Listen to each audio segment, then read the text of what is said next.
Hey, hope you're doing all right. Today is the 22nd of April 2021, and I think this is episode 86 of Mark talking about all this stuff. I'm going to talk about a very important day in music history that happened 30 years and 6 months ago. Now, if I was more cynical, I would have done this exactly 6 months ago, but I didn't. The day is the 22nd of October 1990. It is a Monday and it is cold. And I remember that day because that day, 4 albums I absolutely love came out. And today I'm going to be talking about just one of them. One of the albums, Pop Lose Itself's Cure for Sanity, came out on the 22nd of October 1990. One of the other albums, The Mission's Grain of Sand. It's kind of like a B-side, leftovers, and best of the rare stuff compilation, which was a kind of like a companion piece to the Carved in Sand album, which was their attempt probably to go full on stadium rock. The third album that came out on that day, and still tragically the last studio album released thus far and probably ever, by the Sisters of Mercy Vision Thing. Love that album, and it has aged fabulously. But today I'm going to be talking about the fourth album that came out on that day. It was a very, very expensive day for me. Also, I didn't have a clue what record I was going to play next. I didn't even have a CD player at that point. I got a CD player on the 31st of December 1990. So up to that point, everything I was buying and loving on vinyl, which of course made owning those albums later on cool original pressing vinyl considerably cheaper than you might expect. However, since I was a 17-year-old, I didn't care or look after those records at all. I treated them as what they were, which was music delivery systems that helped me make sense of the world when I was a 17-year-old. The fourth album, released on that day, and I'm going to be talking about it now, is Pet Shop Boys' Behaviour. This is easily in their top three albums. In fact, to many people, it is the best Pet Shop Boys album. Now, it's a very, very strong field that they're fighting in there. My top three are undoubtedly Very, Actually, and this. And on any given day, any one of them could be number one. But Behaviour is a very, very important album to me. This is the album that, to me, soundtracked my journey from boyhood to adulthood in a way that very few other albums, if any other albums, actually did. It's an album that, to me, all the songs have a common and unifying theme, apart from possibly My October Symphony, and all of them sit inside the context of being songs about human behaviour, the way that humans interact with each other. So when this album came out, it was preceded by a single, which I'm going to show you here. So Hard. There's a 7-inch. The officially released version doesn't have a finger over Neil Tennant's face. And Behaviour is I think, a masterpiece. It's probably, at that point in their career, easily the most mature of the records that they've made. It's also an album that straddled, I think, a very unusual position for them, because on one hand, the band very clearly were, deeply in love with electronics and dance music, which is reflected in lots and lots of the single sleeves. And at the same point, they're also getting slightly too old to go clubbing all night, every night. And this album kind of has a sense of both, what it is to live in the daytime as opposed to living in the nightlife, and what it is to go out as well. So I'm going to talk through the album sequentially through the releases as they happened. The first new music that anybody heard from Pet Shop Boys was released on the 24th of September 1990, and it was called So Hard. Here's a promo 12-inch of So Hard, which has got the A-side 12-inch mix and the dub mix on the B-side. And this was starting to come towards the end of the period in the band's career when 12-inch mixes were fully extended explorations of the musical content within. Like pretty much everybody else in the world, around about 1993, remixing and the extended 12-inch mix died a death, and instead they just gave the multi-tracks to some flavour of the month DJ who spot welded his own track in exchange for cash, and then flew the vocals in, and sometimes it really, really didn't work. But there's a remix actually of So Hard, which I'm going to talk about in a minute, where perhaps it did work to staggering effect. So Hard, the first single of Behaviour. Also, the longest gap between Pet Shop Boys releases since the band had had any form of major success came 15 months after the It's Alright single. And in that point, 15 months is a very, very long time in pop. If you've been a band that's released a single every 3 months, you've put out an album every 12, every 15 months, suddenly to then go 2.5 years between albums, to go 15, 16 months between singles or tours, to basically fall off the edge of the earth for almost a year and a half is a very, very serious move. And then they came back with So Hard. This is the American 12-inch, by the way. And So Hard has a very autobiographical song about lies and deceit. It sits on the album, track 2, side 2, the 7th song on the album. The 7th song on the album traditionally is where an album starts to dip. There's a thing before we got to CD bloat. And CD bloat, by the way, is where Tori Amos puts 18 tracks on an album and only 12 of them are any good. For Pet Shop Boys, every song on an album is there because it's earned its place there, and they'd rather put 9 great songs on an album than 9 great songs in a bad one. Some of the other albums that they've released wouldn't necessarily hold that theory up, but this album, at least, every song on it is great. And So Hard is the first single. Now, the reason that it's the first single is because there is no standout killer track from the album. Every song on the album is very strong, and even though the album had something like 6 singles released from it, there is no one single song that instantly screams Pet Shop Boys classic dance anthem in the way in which perhaps many of their other albums have. So think about It's a Sin, or Opportunities, Go West, all those, New York City Boy. They're all classic dance tracks that could only be made by Pet Shop Boys. And So Hard is not one of those bangers, although it is a banger, if that makes any sense. It's not as obvious. Now, So Hard is a song about deceit, lies, infidelity. It's about, it's got a fantastic line in it. It says, "We've both given up smoking, so whose matches are those?" Which is based upon a true story. And it says, "I go one better, I'm indebted to a Contact magazine." Now, if you were of the right age, you didn't go on things like Tinder to go and find people to have relationships with. There were magazines called Contact magazines. You would advertise in there and go, straight acting guy would like to meet someone with GSOH, which stands for good sense of humour, by the way. And, there might be a PO box or a telephone number that you could call, and you'd ring the number and you'd go, "You sound interesting," or however you might do it. I, at that age, was far too innocent and naive for such behaviour. I was doing the thing of going to clubs and being far too terrified to actually talk to anybody that I didn't already know, and therefore going home on my own and crying and wanting to die, alongside Morrissey, who for some reason was in my room singing a song at me. So Hard is a song about someone that's chosen to have a duplicitous extra relationship, and it's all around the breakdown of that relationship and how it is hard, so hard.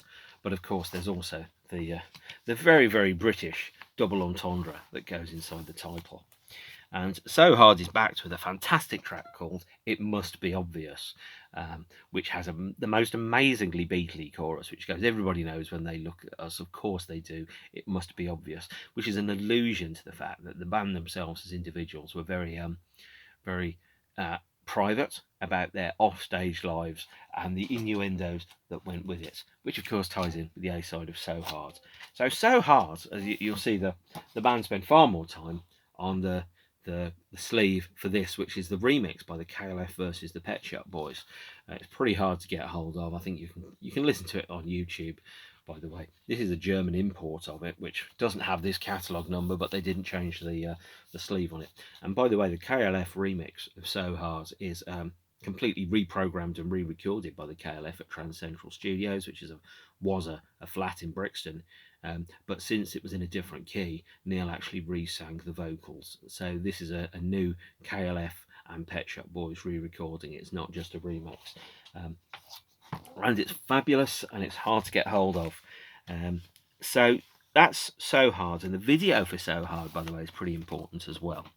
And I think this album is really where the band started to move into being really strong in their visual material. So the video is set. It's filmed partially, I think, at Blackpool and partially in Newcastle on a Friday night or a Saturday night. Newcastle being where Neil grew up, Blackpool where Chris grew up, and the band themselves kind of like stand obliviously, almost as aliens or bystanders observing human behaviour during the midst of a Saturday night out in Newcastle.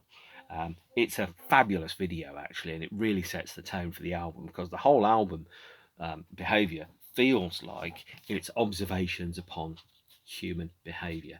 Now, the cover for Behaviour is very important. You may not initially think so, but effectively, it's almost as if there's the band themselves there, one of them holding a bunch of flowers in ye olde days, which I'm afraid to say I can remember. It was kind of like one of those things that you brought when you went on a date with somebody.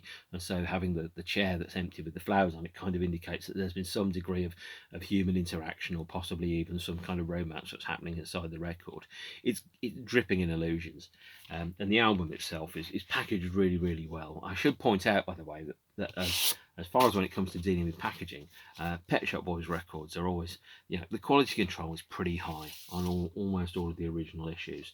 The cuts of the vinyl are very good. The vinyl itself is generally specified to be thicker. There was a time in the 90s when some vinyl was incredibly thin and you could almost use it like a wobble board, even, in fact.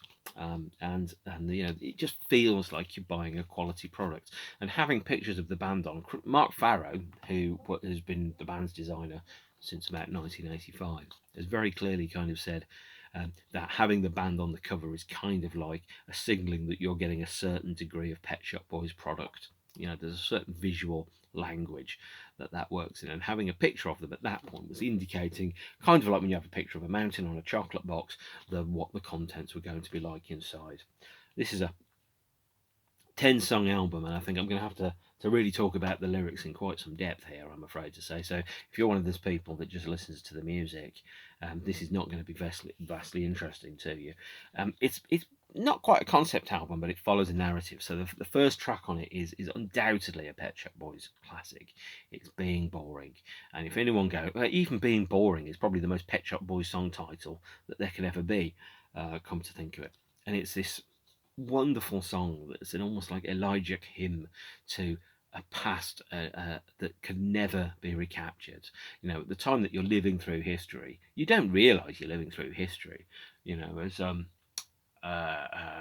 Raul Julia said in the Street Fighter movie, the day that I went into your village may be the worst day of your life, but for me it was just a Tuesday. For some people, history is just a Tuesday or a Monday or a Wednesday or whatever day of the week it is. The day that you meet the person that's going to change your life might have been just a Thursday, and you had no idea when you woke up that morning that that's what was going to happen. And Being Boring is the first song that kind of really captures that sense of history and time passing and moving through history to something new. It's got some wonderful lyrics in it that really resonate to me even now. And I'm not going to pretend that the past 30 years haven't been particularly easy for me in many ways. Where I am now and who I am now and is probably the best it's ever been. And I never dreamed that I would get to be the creature that I was meant to be. And that's a lyric from Being Boring. It's about growing into yourself, moving past and through history and getting to fulfill who your destiny in whatever form it comes, whoever you're meant to be. And then there's a touch of sadness in the lyric where he goes, and I hope that in spite of dreams you'd be sitting somewhere here with me. Now this is a kind of like a conceptual sequel to Actually, and It Couldn't Happen Here. Those songs about dead and wounded on either side and around people dying of AIDS and HIV and about the fact that not everybody, some faces are here and some are missing. And that is where this song just is heartbreakingly sad, because it's about saying, well, as we grow older and as we move through history, we can't always be who we want to be. We can't be with who we want to be. And we can grow and we can change and we can become who we're meant to be, but not everybody will make it through to this. And it's such a delicate, soft song. And the video is fantastic as well. It's directed by Bruce Weber. I've probably mispronounced his name, and it's kind of like the Pet Shop Boys existing as almost bystanders at a very extravagant party. I've been to a marvelous party. And so therefore, kind of all these things, every single layer of this album, the songs, the B-sides, the videos, are clearly very, very well thought through. The next song on the album, by the way, is called This Must Be the Place I've Waited Years to Leave. And This Must Be the Place I've Waited Years to Leave is probably a song that, had it been recorded and released at the time, would almost definitely have been in It Couldn't Happen Here. And it also ties in with the stage show that the band did in 1991. This Must Be the Place I Waited Years to Leave is a song that is an absolute favourite of mine. It opens with Each Morning After Sunblessed, Feel the Benefit of Mental Arithmetic. And it's all around your school days and being at quite a religious school, the same religious school that's in It's a Sin, and around being taught as a child and history and logic and how to think and who to be and how to act and all those things. And at the same point, the title is very clear: is I don't want to be at school. And I mean, when at the time this album came out, I was a schoolboy, but I was a schoolboy, and I hated being at school. I hated being at school for a multitude of reasons. The main one being is that you can't leave. If you're in a bad job, you can quit the job.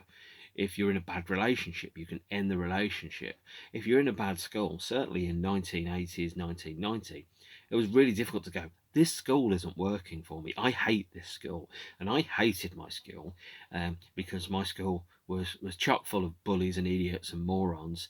And I couldn't leave. I was trapped. I felt like I was in prison. And as the lyric goes, in history, somebody had blundered and somebody else muttered, knuckle under. That's where I was, is I was living in an environment that I hated, and I just had to endure it for years and years and years. I fucking hated my school. I hated my school days, and anybody that tells you that school are the best days of their life is probably not trying hard enough at being an adult. So that's the second song on the album. The third song is To Face the Truth, which is where the song and where the album starts to move away from themes of childhood and growing up into relationships, which also is kind of followed through with Only the Wind. It hurts too much to face the truth. I know it hurts me when you lie, and sometimes you even make me cry, but I'm so in love with you. It's a song, like many of my songs on the album, about the complexities of human relationships. And as I've said before, this album is the soundtrack from me moving from boyhood through to adulthood. When I first bought this album, I was a child, and by the time the next Pet Shop Boys studio album would come out, Very, in 1993, I was most definitely not a child. I was a 20-year-old living away from home in a secure and brilliant loving relationship, which at the time I bought this record, which wasn't even 3 years before, seemed like an impossible and crazy dream to actually be happy. And that's where, I'm very happy in my life now. And that lyric, I never thought that I would get to be the creature that I always meant to be, is exactly where I am now. That's a big part of the album, is it's about human behaviour. Now there's a song called How Can You Expect to Be Taken Seriously? And if that isn't the second most perfectly cliched Pet Shop Boys song title in the world, I don't know what is. Being boring, of course, being number one. And How Can You Expect to Be Taken Seriously is a song around pontificating rock stars and how they try to save the world. Now, I feel like I'm kind of racing through the album, but there's an awful lot of meat to eat through on side two of the record. And side two of the record is My October Symphony. Now, as you will always know, in 2001, the band released a series of expanded editions of their albums with interviews in the booklets. And I can't remember where exactly I saw it. It was in the booklet, I think, for My October Symphony the other day, where they're talking about the album, and I think Chris said something along the lines of course, people really, really want to listen to songs about the fall of the Soviet Republic. And that's exactly where everybody is. So actually, I think I've just found the section. No, I haven't. Oh well. So my October Symphony is alongside I'm Not Scared, which was inspired by the Paris riots of 1968. My October Symphony is a song around the fall of and the Russian Revolution in 1917, which probably happened in October, but it's, then shall I revise or rewrite my October Symphony?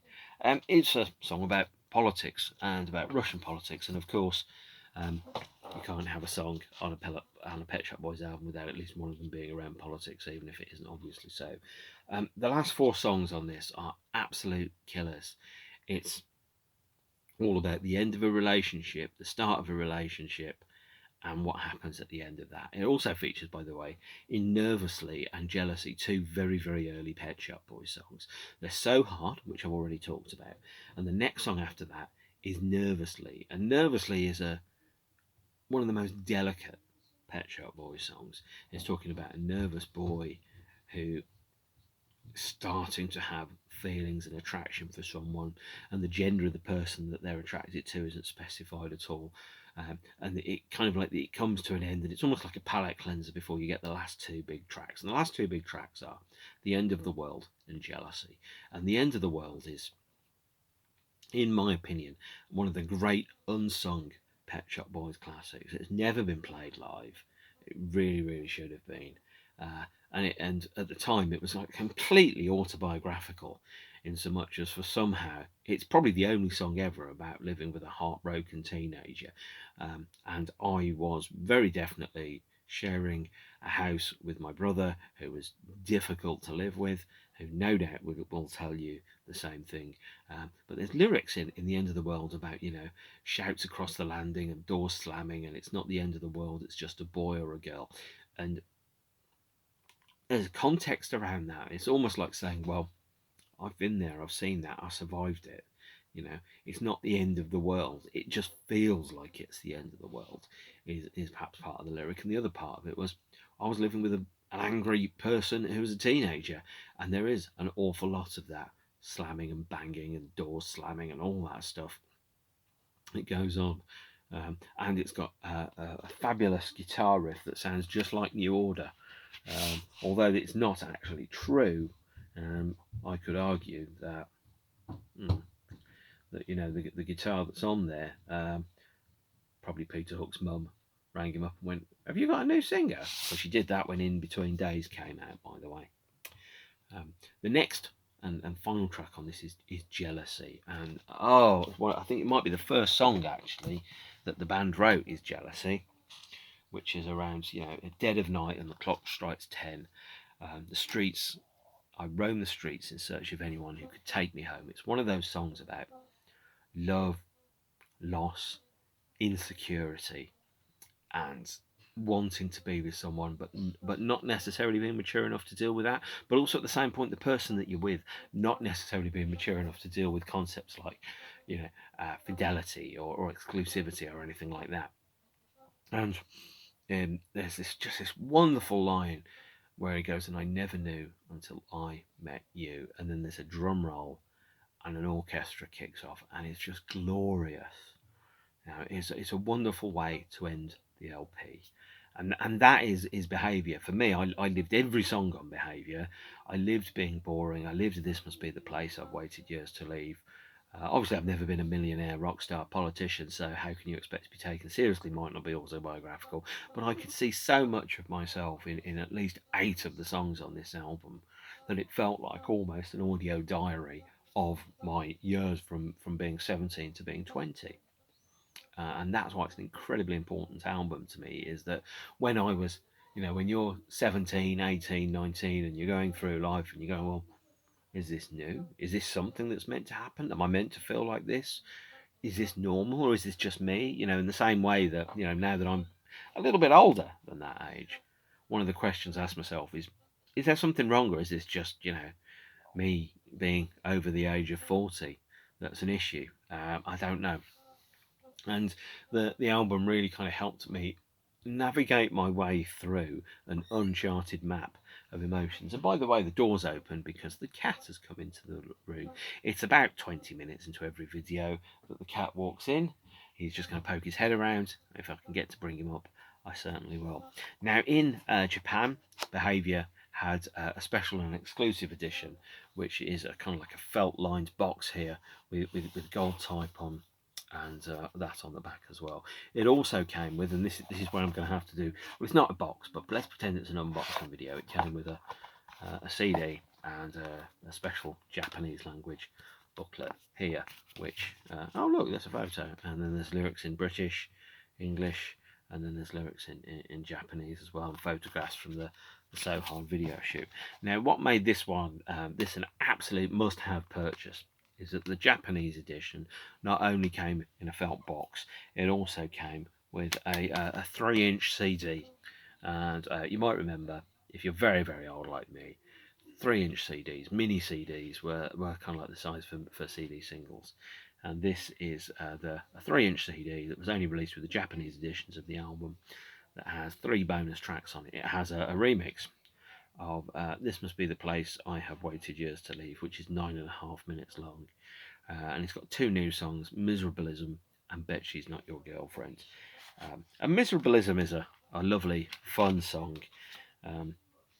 which is, I think, perhaps much like Getting Away With It, perhaps a bit of a sly dig at Morrissey, and Bet She's Not Your Girlfriend is just lovely classic B-side material about wanting to be with somebody but she's not your girlfriend. So that's the Japanese edition of Behaviour. What I didn't mention, and I should have done, is there was a third remix of the So Hard release. This is the CD single, which is remixed by David Morales.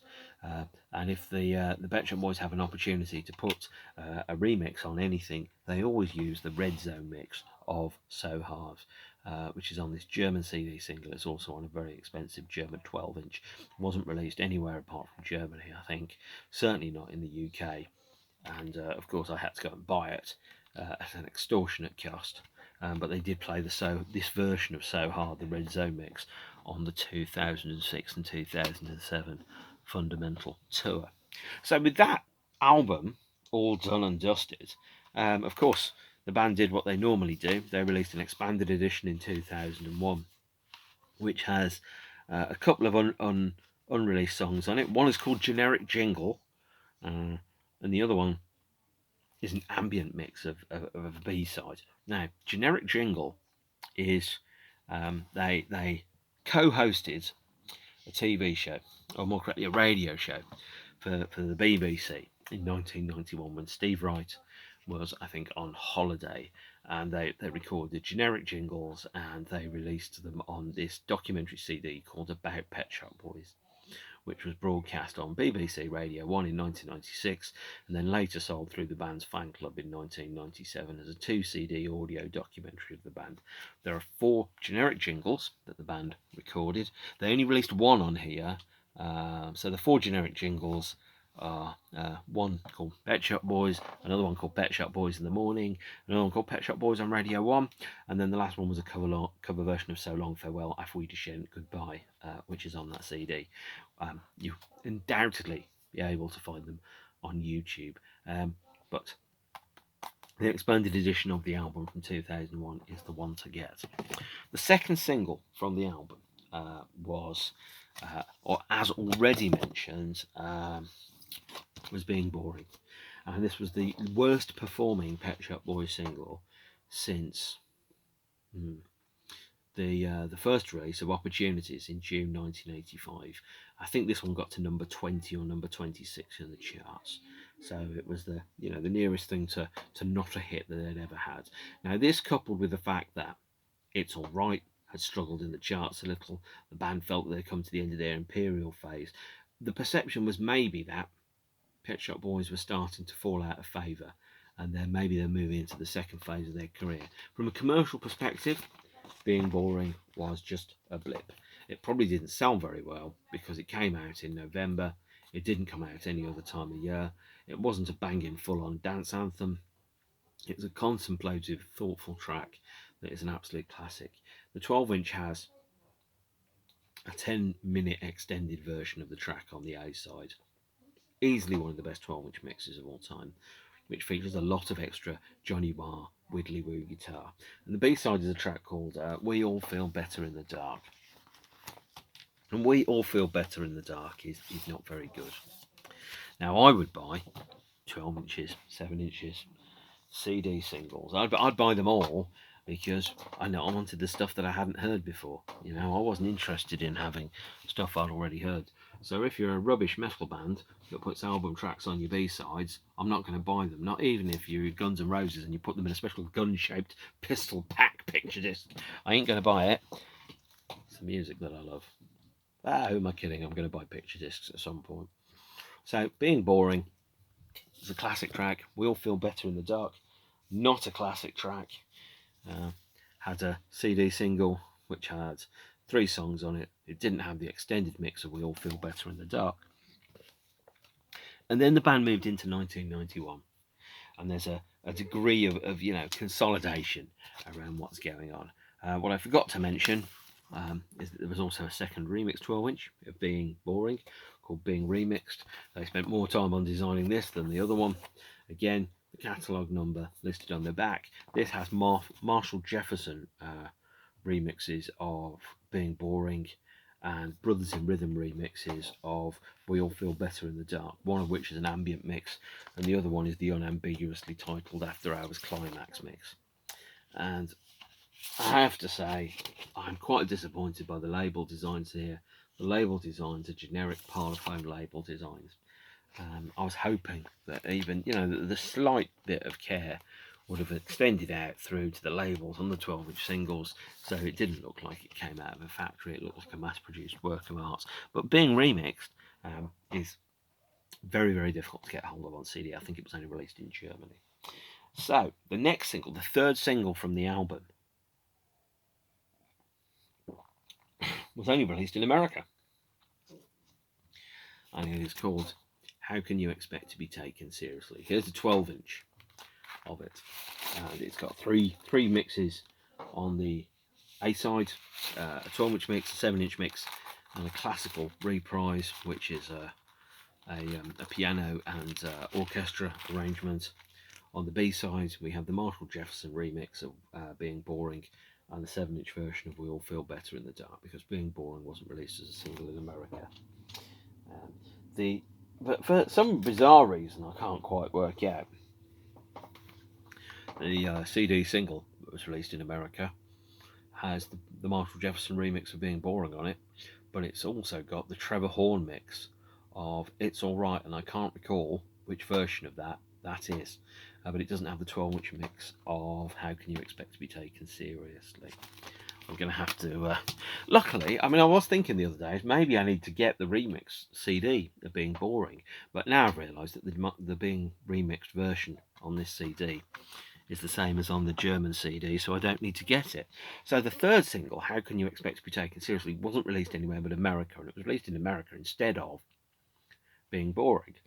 But instead, what we got in the UK, the third single from the album, was a double A side of Where the Streets Have No Name and How Can You Expect to Be Taken Seriously, backed with Bet She's Not Your Girlfriend from the Japanese edition of the album.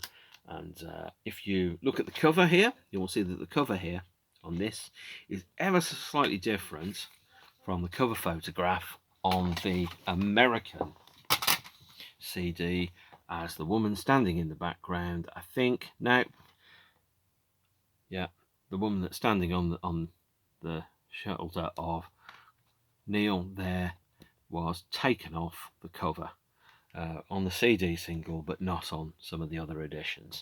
So they photoshopped somebody out of the back, which actually must be pretty heartbreaking if you were like, I'm on the cover of a Pet Shop Boys record, and you're like, oh, I'm not. I've been taken out of the cover.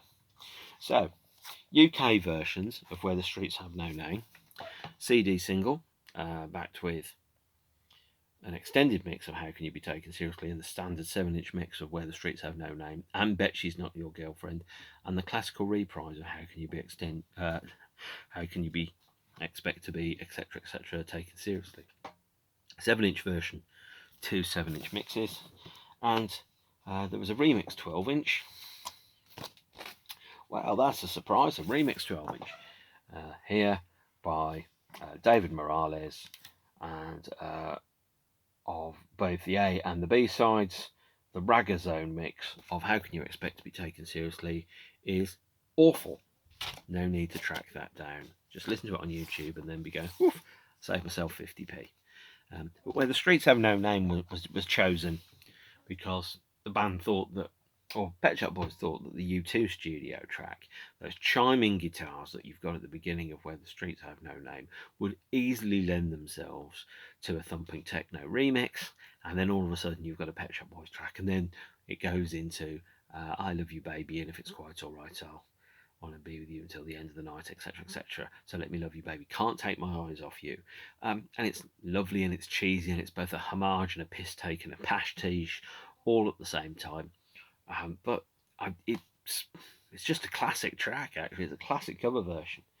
Now in America, the CD single of Where the Streets Have No Name was released, which had a different cover taken from the live show.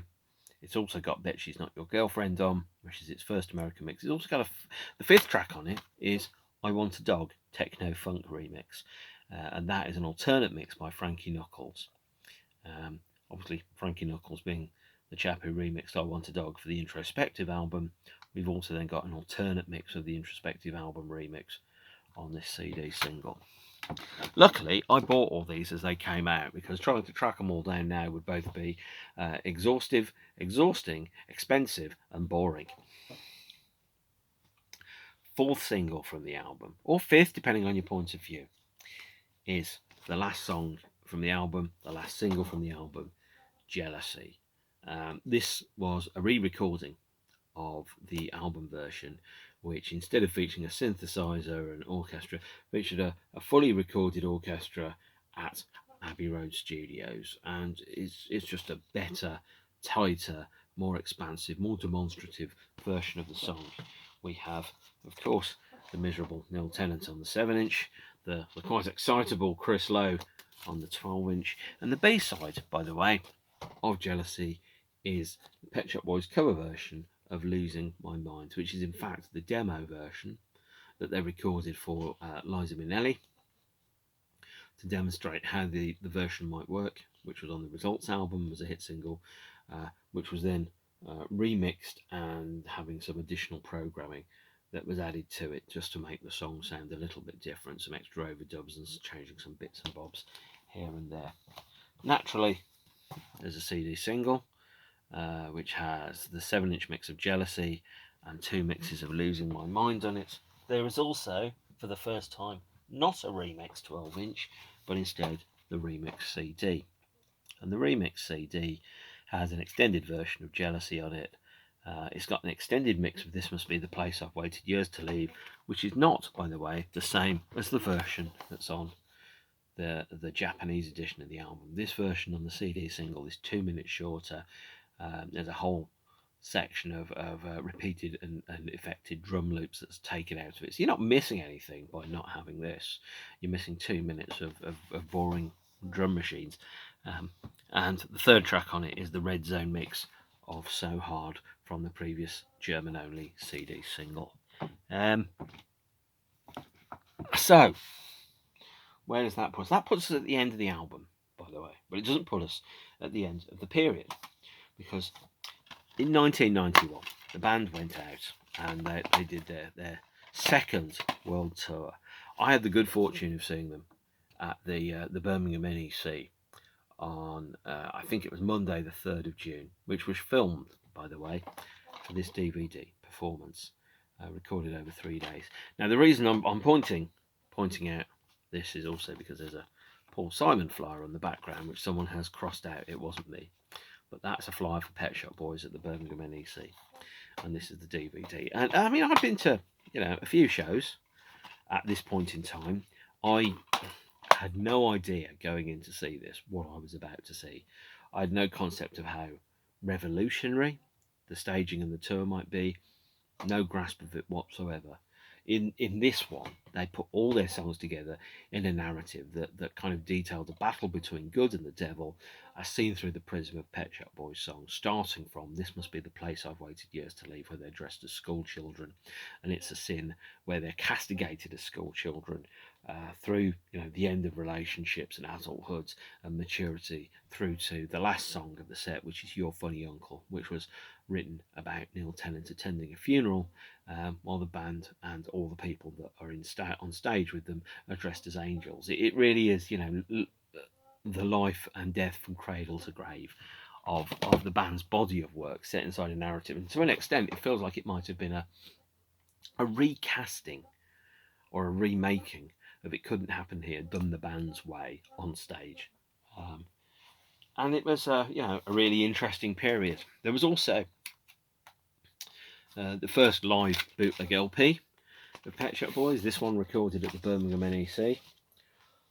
It doesn't specify what date, but it does say Birmingham 91 in very, very tiny letters on here. This is a crappy audience recording of a show that I may have been at. And it's only really of interest if you absolutely must have a recording that sounds very, very much like the performance soundtrack, but recorded on a tinny, crappy cassette player. There was also a second live bootleg LP, actually, which was recorded at the band's one-off show at London Heaven on Tuesday, the 15th of October, 1991, to celebrate the launch of Derek Jarman's Edward II. And they played a 45-minute set here, which is on here. Tickets were £20, and they did a unique set which featured the first live performances of Music for Boys, DJ Culture, and a song called "Was It Worth It." Now, "Was It Worth It" is one of the new songs that appears on their greatest hits album, Discography. The first single was DJ Culture. Here's the 12-inch of DJ Culture, which was around how DJs had become a culture themselves. Here's a 7-inch. Oh, there's the back. There's a 7-inch cover for DJ Culture. Here's a CD single. Yes, I'm a record collector. And here is perhaps most bizarrely the cassette remix single. Terrible, terrible phrase. Thankfully, the cassette remix single also got a release on vinyl. And track 3 on there is Overture to Performance, which is a classical medley of Pet Shop Boys material, which was used as the introduction to the performance show. There was also a promo 12-inch of Music for Boys in its own right, which was remixed by Alternate. Here it is. And then we had the release of Discography, being a chronological run-through of all of their major hit singles, all, I think, 18 of them, across a double album. This has not been reissued, by the way, so this version is probably staggeringly expensive now. But the CD is available cheap as chips. This CD is probably the best introductory point to Pet Shop Boys that there is. If you like this, get stuck in. If you don't like this, nothing else is going to change your mind either. And the last single which they released, the end of the Discography period, was this truly fabulous and underloved Pet Shop Boys track, "Was It Worth It?", which is backed with Miserablism from the Japanese CD of Behaviour and some remixes. And this song is, I think, probably the best place where I can end this particular episode.